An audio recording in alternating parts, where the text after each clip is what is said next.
देखिए तीसरा प्रश्न है, यदि साइन ए बराबर 3/4 तो कॉस ए और tan ए का मान ज्ञात कीजिए। सिंपल उदाहरण नंबर 1 सेम टू सेम था। देखो शुरू करेंगे। सबसे पहले तो हम लोग यहां पर डायग्राम बनाएं। ए कोण तो एबीसी त्रिभुज में मिलेगा अपने को, तो त्रिभुज एबीसी का डायग्राम बना लेते हैं। ये मान लो ए है, ये बी है और ये सी है और बी पे 90 डिग्री है। कोण ए के बारे में बात चल रही है तो ए के जस्ट सामने वाली भुजा लंब मानी जाएगी, ये हो गई लंब। और 90 डिग्री के सामने वाले को आप कर्ण बोलते ही हो। तीसरी वाली आधार हो जाती है अपने आप ही, तो ये आधार हो गई।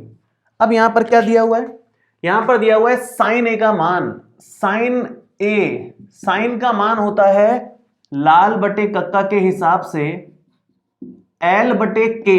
एल बटे के मतलब लंब बटे कर्ण, तो लंब बटे कर्ण, ये है साइन ए का मान। अब लंब बटे कर्ण वो कितना दे रखा है, 3/4।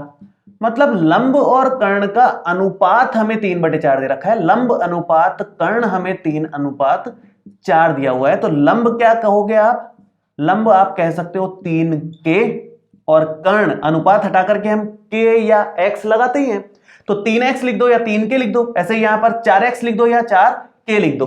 ये आप मान लो लंब और कर्ण का मान ये हो गया।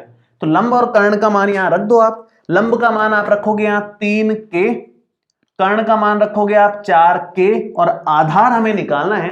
तो आप यहां पर लिखोगे कि त्रिभुज ए बी सी में, जैसा हम हमेशा करते हैं पाइथागोरस प्रमेय से, पाइथागोरस प्रमेय से हम कह सकते हैं कि ए बी का स्क्वायर प्लस बी सी का स्क्वायर बराबर आएगा ए सी का स्क्वायर। आधार स्क्वायर प्लस लंब स्क्वायर बराबर कर्ण स्क्वायर। ए बी स्क्वायर तो हमें निकालना है, वो तो ऐसे कैसे, बी सी का स्क्वायर है 3k का स्क्वायर, 3k का स्क्वायर बराबर ए सी का स्क्वायर है 4k का स्क्वायर। कितना बनेगा, ए बी स्क्वायर अपनी जगह पर है, 3k का स्क्वायर मतलब 3 का स्क्वायर तो 9 हो गया, और k स्क्वायर ऐसे कैसे रहेगा, ऐसे ही 4 का स्क्वायर 16 हो जाएगा, और k स्क्वायर ऐसे कैसे रहेगा। आप इसको उस तरफ ले जाओ, माइनस हो जाएगा ये। तो क्या बनेगा फाइनली, ए बी का स्क्वायर बराबर आएगा 16k स्क्वायर में से 9k स्क्वायर को आप माइनस कर लो, तो ए बी स्क्वायर हमारे पास बनेगा 7k square. A B square अगर 7k स्क्वायर आ गया तो ए बी का मान कितना आएगा, ए बी का मान आएगा 7k स्क्वायर का अंडर रूट। तो ए बी हमारे पास आएगा 7 का अंडर रूट, ये तो अंडर रूट 7 हो गया, और k स्क्वायर अंडर रूट ये k हो जाएगा। ए बी बराबर अंडर रूट 7k हो गया। ए बी का मान, ए बी कैसे, हाँ सॉरी, ए बी का मान ये अंडर रूट 7k आ गया।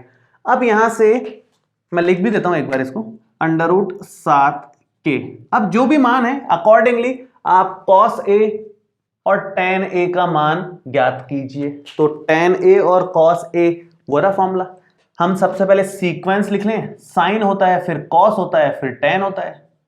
तो साइन तो हमने देख लिया, cos सेकंड वाला आधार बटे कर्ण, तो cos a का मान, cos a आधार बटे कर्ण, इसके हिसाब से मान निकलेगा। आधार कितना दिख रहा है, अंडर रूट 7k, और कर्ण कितना है 4k, तो ये हो जाएगा अंडर रूट 7k बटे 4k, कैसे k कटेगा, अंडर रूट 7 बटे 4 आ जाएगा। ठीक है, next tan a। tan a का मान यहां से देखो, तीसरा नंबर tan है, लंब बटे आधार, l बटे a मतलब लंब बटे आधार।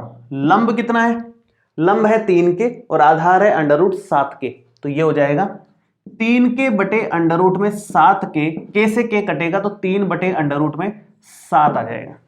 ये हमारा tan a आ गया। तो बहुत आसानी से कर सकते हैं हम लोग। बहुत सारे क्वेश्चन इसी तरह के हैं, सेम पैटर्न के क्वेश्चन हैं लगभग। ठीक है।